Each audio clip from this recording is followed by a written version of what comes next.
పవన్ కళ్యాణ్ పలికిన మాటలు గత 3 దినాలు తెలుగు రాష్ట్రాల్లో దుమారం లేపుతుంది. ప్రాంతాల మధ్య చిచ్చు పెట్టడం న్యాయమా? ఇచ్చిన వాగ్దానాలను నెరవేర్చమని ప్రజలు నిలదీస్తుంటే అవి మానేసి ఈ గొడవలు ఎందుకు? తమ్ముడు పవన్ కళ్యాణ్ రా, జూన్ 14ని నేను హ్యూస్టన్లో పెద్ద సభ పెడుతున్నాను.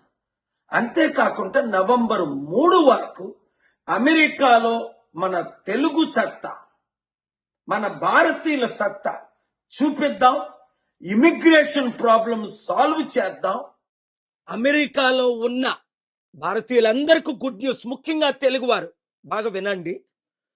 మీలో చాలా మంది సమస్యల్లో ఉన్నారు. ఇల్లీగల్గా లక్షల మంది ఉన్నారు, స్టూడెంట్ వీసాల్లో లక్షల మంది ఉన్నారు, ఇంకా గ్రీన్ కార్డు వస్తుంది అన్న టైంలో బ్యాడ్ న్యూస్ విన్నారు. మళ్ళీ ఇండియా వెళ్ళి మీరు గ్రీన్ కార్డు తెచ్చుకోవాలని.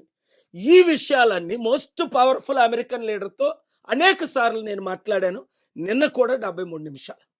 మీకు ఇచ్చే గుడ్ న్యూస్ ఏంటంటే, నేను జూన్ 14న హ్యూస్టన్ వస్తున్నాను. ఆ అడ్రస్ మీరు చూడండి. ఇన్స్పైర్ సెంటర్, ఉదయం 9 గంటలకు, 11 గంటలకు, మధ్యాహ్నం 2 గంటలకు. మీరు ఎక్కడున్నప్పటికీ ఆదివారం కనుక రాగలిగితే అక్కడికి వచ్చేసి మీ సమస్యలు మీరు తీసుకొని రండి.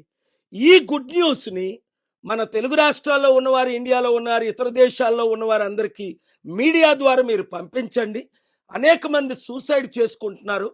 తొందరపడకండి, సూసైడ్ చేసుకోకండి. ఎందుకంటే మీరు ఈ మాటల్లో వింటారు, మైక్ జాన్సన్ గారి మాటలు. మోస్ట్ పవర్ఫుల్ మ్యాన్ అమెరికాలో. ఆయన ఏం చెప్తే అదే ట్రంప్ పాలసీస్. ఇప్పుడు మన దేశం ఇండియా, అమెరికా ఎలాగ కలిసి ఉండాలి ఇంతకు ముందు కంటే, ఎందుకంటే ఆయనకు నా 30 సంవత్సరాల నా మిత్రులు ఆయన. ఇప్పుడు ముఖ్యంగా మీరందరూ కష్టాల్లో ఉన్నారు కాబట్టి నేను ఈ స్టెప్ తీసుకున్నాను. See you on June 14th. ఆయన ఏమంటున్నారో మీరు వినండి. Is it not shocking news? Is it not great news? Is it not good news? Business owners కూడా మీరు రండి, తప్పకుండా కలుద్దాం. ఇంతవరకు ఫ్రీగా సర్వీస్ చేశాను, ఇది కూడా మీ అందరికీ ఫ్రీగా సర్వీస్ చేస్తున్నాను. God bless you. See you on June 4th. Mike Johnson here.